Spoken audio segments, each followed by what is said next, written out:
అనకాపల్లి జిల్లా మాడుగుల నియోజకవర్గంలో ఉన్న రైవాడ జలాశయం ప్రస్తుత నీటి మట్టం 112.95 మీటర్లకు చేరుకున్నది.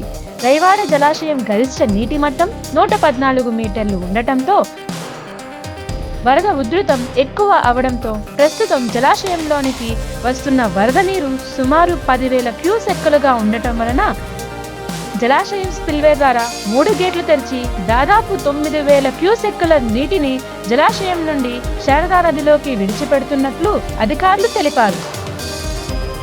ఈ కార్యక్రమాన్ని మాడుగుల శాసనసభ్యులు బండారు సత్యనారాయణమూర్తి సందర్శించి జలాశయం దిగువనున్న నదీ పరివాహక ప్రాంతంలో అందరూ అప్రమత్తంగా ఉండాలని, ఎవరికి ఏ అవసరం వచ్చినా వెంటనే అధికారులను సంప్రదించాలని బండారు సత్యనారాయణ గారు కోరారు.